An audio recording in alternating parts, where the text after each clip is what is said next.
Carry on. Carry on. March on smartly. All right, good morning. My name is Lucas Epp. This is the Board of County Commissioners. I'm the Vice Chair of the BOCC. Today is Wednesday, May 20th, 2026, and it's 9 a.m. I'll call this meeting to order. Please silence your cell phones. And then please join us for the allegiance and the invocation. Flags in the rear. I pledge allegiance to the flag of the United States of America and to the republic for which it stands, one nation, under God, indivisible, with liberty and justice for all. Please join me for the invocation. Lord, we just thank you for the moisture that we got over yesterday and last night. We thank you for somewhat putting out our fire restrictions that we've had over the last few months. We just praise you and we thank you for what you've done for this community. And we just ask that you provide us wisdom and knowledge and what you want us to do for the decisions that we have before us. I pray these things in your name. Amen. Amen. All right, roll call. Commissioner Canada is absent today. Commissioner Epp, Present. Commissioner Vogelsong, Here. County Attorney Dan Slager, Here. BOCC Admin Caitlin Womack, here, and Clerk to the Board Kelly Camper present. Okay, audience introduction. Bob, we'll start with you. Human Resources, Risk Management, Custer Care. Richie, Commissioner. James Gilbert. welcome. Anybody online? LD. Well, welcome to the Zoom meeting. Any amendments to the agenda? Paul? I'm gonna have an add in additional items of business, but nothing presently. Okay, and I will be moving the AC units in the assessor and CSU extension offices to next week's meeting. All right, approval of minutes. I will make a motion to approve the minutes of the regular BOCC meeting from May 13th, 2026. I'll second that motion. Any other discussion? Okay, I'll call for that vote. Paul? Aye. Lucas? Aye. All right, commissioner items. Paul? Had Liberty Rocks last night, good turnout. Nice presentation on fire mitigation. We had most of the candidates for different offices in the state, and they each got to speak. And the sheriff and the undersheriff was present. We had a nice discussion with the two of them, and that was a good meeting. We're up and running for the fair. Things are looking good for that. We're pretty much on target with everything that is required there.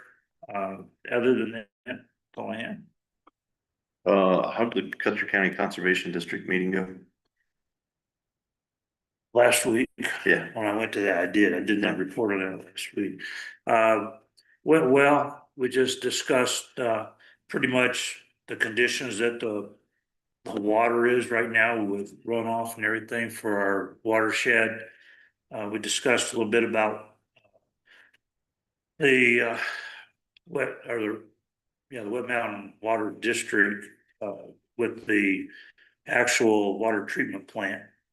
And then forestry was not there, but we recapped quite a bit of what was on the agenda for forestry, and I do not have those notes with me, but we discussed that we do not have a district ranger up here, and that kind of tied in with everything. Other than that, it was a pretty short meeting, and that was it. Okay, thank you, Paul. So things I've been involved with since last meeting. While Paul went to the conservation district, I zoomed in on the upper arcs until I had to leave, but talking basically about some of the same things conservation district is. A lot of the reservoirs are full, but there's not much more water coming down, so the snow will definitely help that out. Attended a workshop on Monday for the planning and zoning assessor inspector position.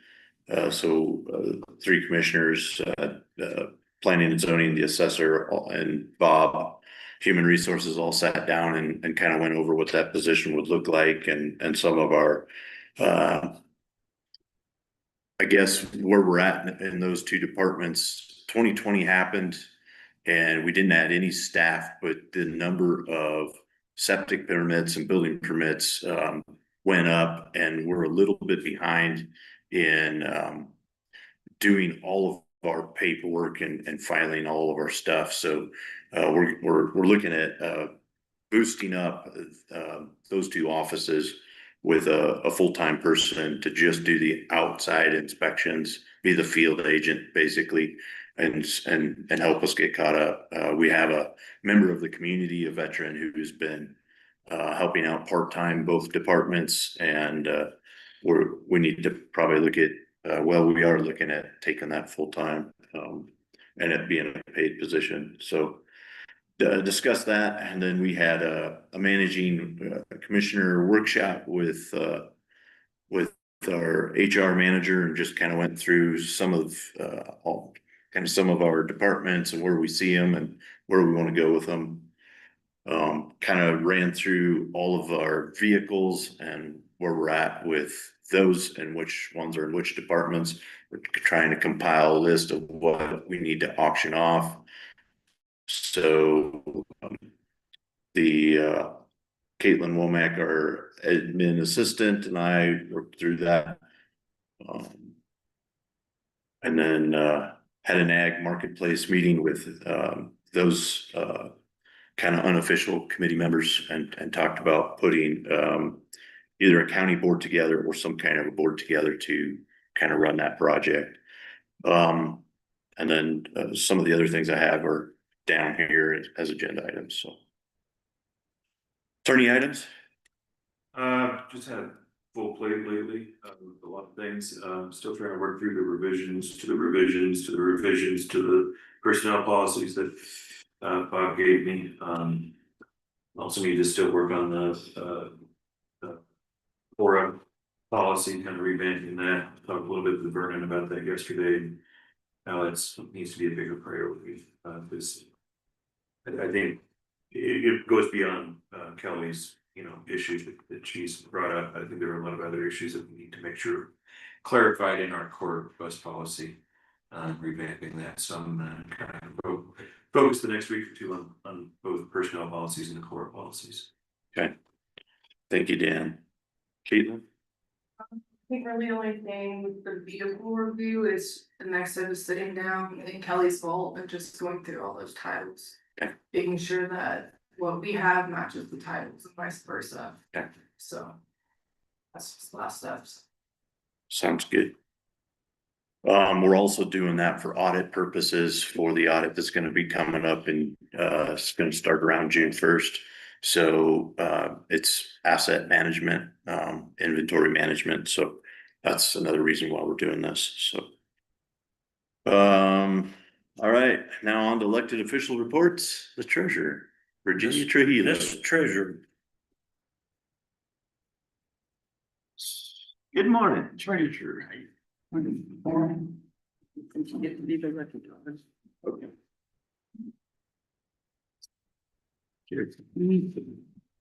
Thank you.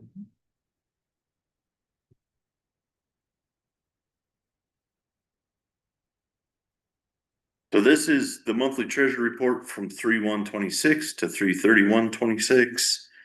The balance total we took in is $10,394,744.27, and our balance is currently at $11,257,406.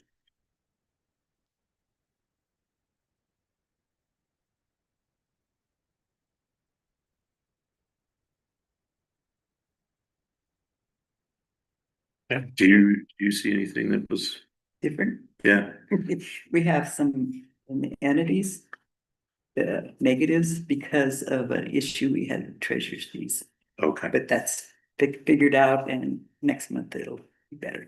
awesome. Okay. So I'll just go through Road and Bridge has, and their balance here in the account is 948,601. The balance for the general fund is, 25,000 under 4 million. Uh, Contingency fund has $446,588 in it. The capital improvement fund is sitting at 605,220.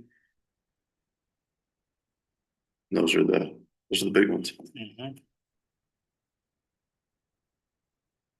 So I'll make a motion to approve the monthly treasury report from 3/31/26 to 3/31/26. I'll second that. Any discussion up here? I've got a question. Is the airport, does that grant in there or does that show up on that line item? Which grant? The generator. There is no grant for the generator. That's Okay. coming out of capital improvement. Okay, I just. Don't have any more, that's it. Okay. Call for the vote. I vote aye. Paul? I, Passed. thank you. And you might mark out, I didn't know if Bill wasn't gonna be here. We didn't either the last night.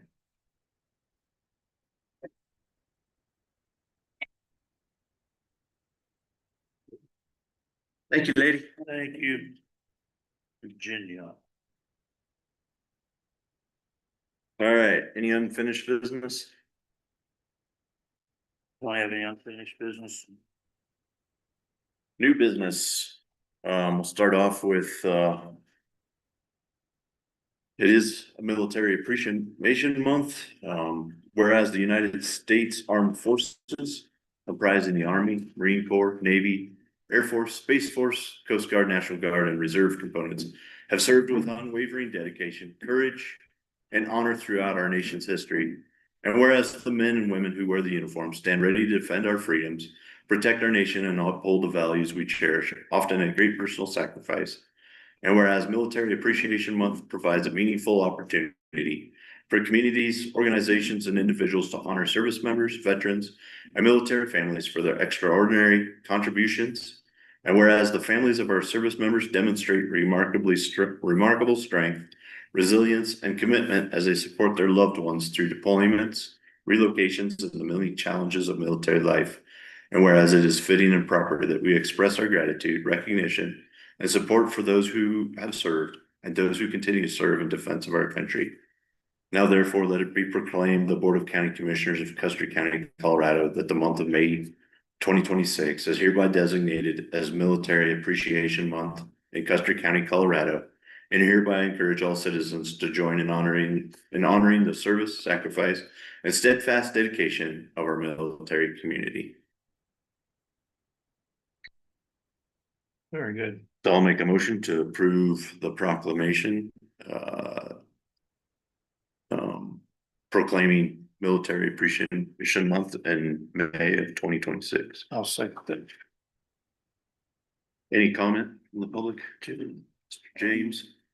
Been noticing this happens almost every time you declare something like this. Is there any reason that it's being declared?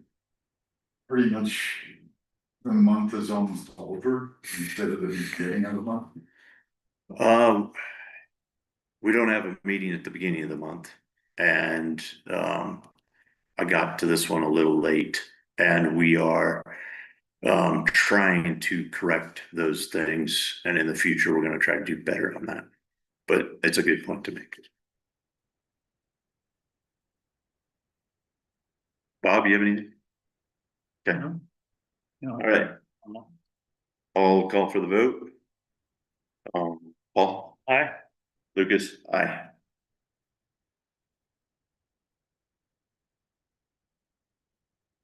Okay, Office of Emergency Management Director, job description posting. Bob. Bob, you coming? Up on that. Yeah.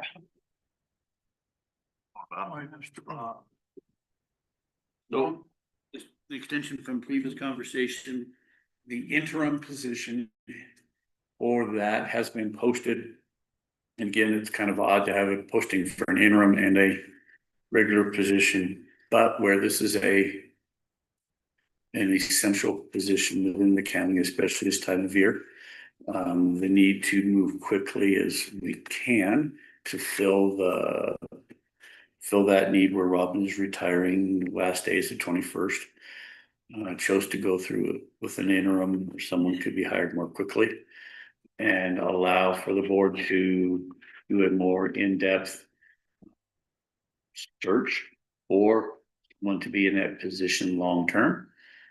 So the interim position has been posted and actually have had some replies, but I will go through and get a process accordingly.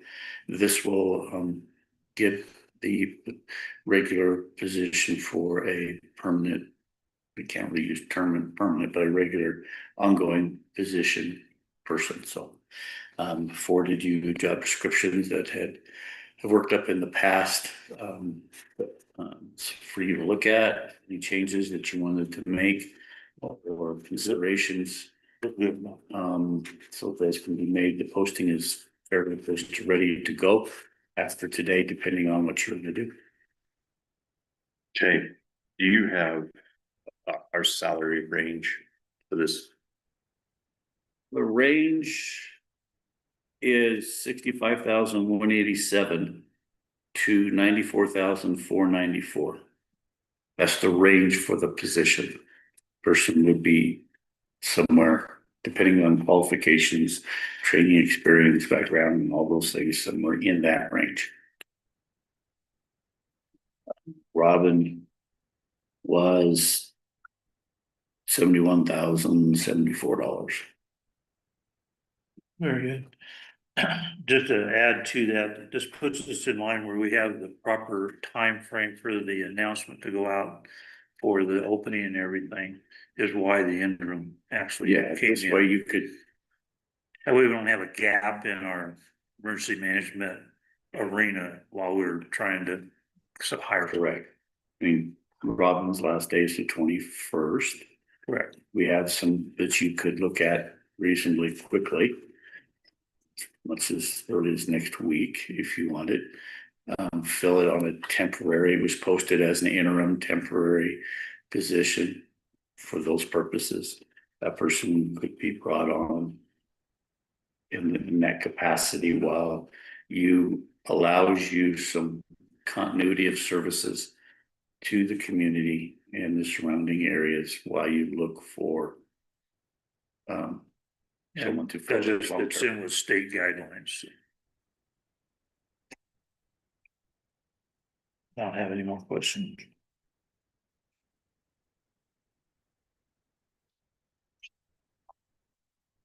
Well, I think we talked about this last week. We have the interim posted. We need to post for the permanent position. And the interim was to give us, like Bob said, the time to do a more complete vetting of a long-term permanent OEM position. So do we have a motion? Do we need to accept the job description or? If you're going to make a motion to go out with this posting, the job description would be included in that. I make the motion that we do the actual announcement and recruitment for the position of OEM. And that we accept the job description to be posted as printed in the document. And that document have a date, I don't see, no, okay. And we do effective immediately today. Today, the 20th of March, May. excuse me, May of 2026. It's my motion. Okay, I'll second. Any other discussion up here? If anybody has anybody in mind that knows anybody, please let us know.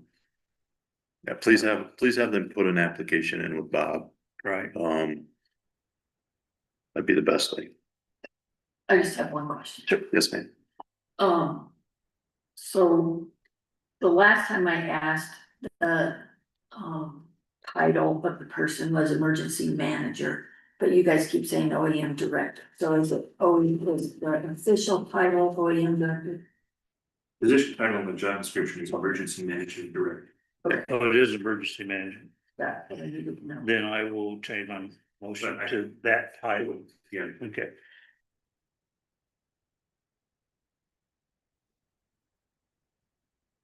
Okay, any public comment? Yes, I got sir. a question of job description. A little weird to see it, but.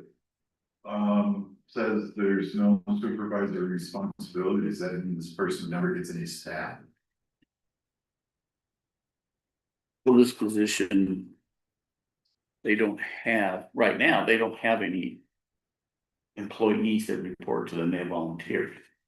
So in that respect, there is a, as far as they don't have direct employees. Correct.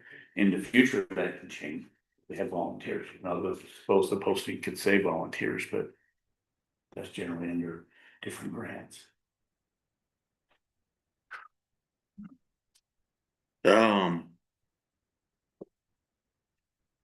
We clarify that they bring in all these different entities into their, and the emergency management person manages like the command center and things like that. Right. Yeah. Which sounds like supervisory responsibilities. The only reason to say that if you say it doesn't need any, then you'll get applications with from people that don't have any experience. I would say more operational instead of employee management. I think that second sentence in that section though covers the fact that. Well, it's not supervisory, it's coordination, for instance, you're gonna be managing in an emergency, a center that involves various. Both county and. Federal.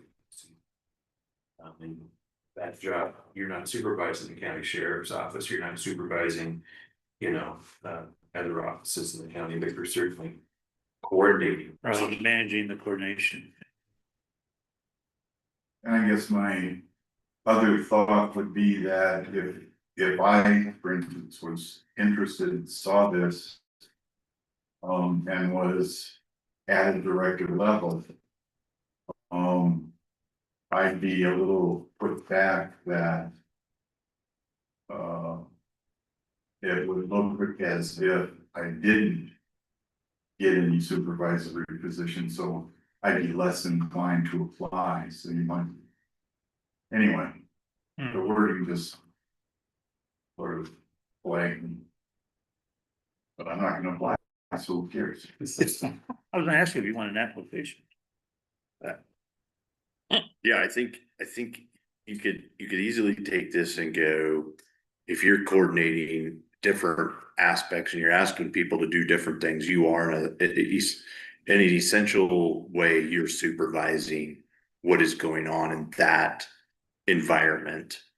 But as far as having staff that is below you, that's paid by the county, no. So Generally, that section is intended to mean supervising employees and management of staff. Farther down in the position, I don't have in front of me, I thought I brought it. Talks about that position works independently and manage incidents, and it performs the duty of assignment according to his or her own judgment, requesting supervisory assignments only when necessary. Special projects are managed with little oversight and assignments may be reviewed upon completion. So they're acting independently for the supervision of the entire department. And it's a 7-page, as you noted, it's a 7-page job description. the first page, yeah. Right. Up there, which is important, but if you go to the 7-page, you see that there are a lot of responsibilities that some might. Nature that aren't really supervisory. Correct. Okay, Any other discussion on this? Comments? Questions? No. All right, I'll call for that vote. Paul, Aye. Lucas, aye. All right, I'll go Sir. get it done. please post. Total, thank you. All right, CFR TPR additional funds request letter for sidewalk project. I put this in, end of last week.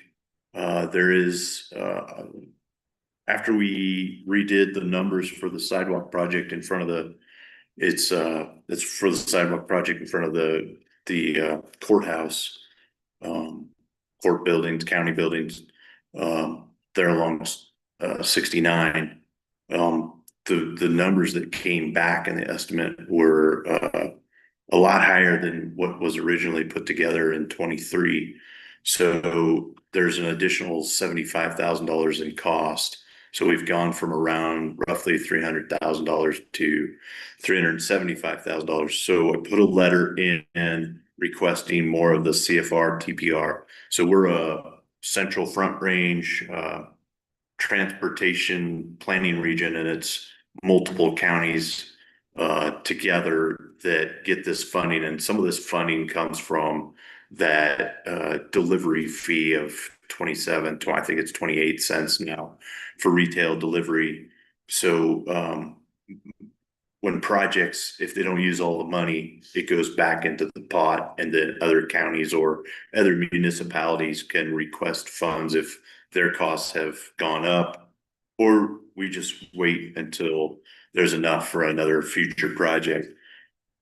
So I've put in a request letter in for the additional funds, and I'm basically just ratifying that here, that I've requested another 75,000 from the CFR TPR, and it remains to be a vote by the voting members of that board. So we may get it, we may not, and then we'll have to decide whether we want to go forward with that project or we want to wait and see if oil prices come down, gas prices come down, because that was some of the biggest cost of from 23 to now as to why that project has jumped up in price. And so, if I may add, that that's a lot of concrete also. Yeah. Instead of just asphalt and petroleum product. Okay, I'll make a motion to approve the CFR TPR additional funds request letter for the sidewalk project. I'll second that. Any additional comment, questions? Online, Hope we since get I it. keep forgetting online. All right, I'll call for that vote. Paul, Aye. Lucas, aye. Motion carries. Additional items of business. Paul, you have one? Yeah, I have one, and it revolves around pretty much like the Armed Forces one. And it is also EMS month for appreciation. And been brought to our attention that we did not get this into the minutes, but it was this month, so I'll go ahead and say pretty much the same thing for the Armed Forces one, that these people get called out 24/7. They're at every accident just about at any time of day or night. And, they just have a dedicated to service that is phenomenal. It's just like the military.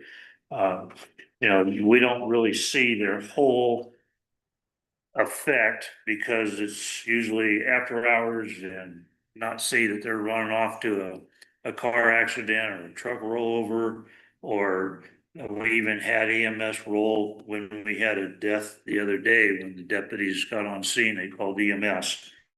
So they're pretty much a quick response 24/7. So at that, I would like to get a appreciation out for EMS and thanking them for all their dedication, hard work, and their immediate action on just about everything that there is a emergency.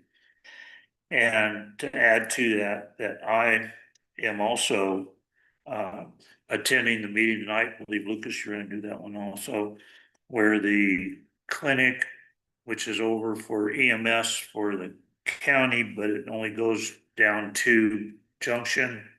That, we're also bringing in at that meeting, and it's at the community center in Wetmore. It is open to the public. And it's at 6:30.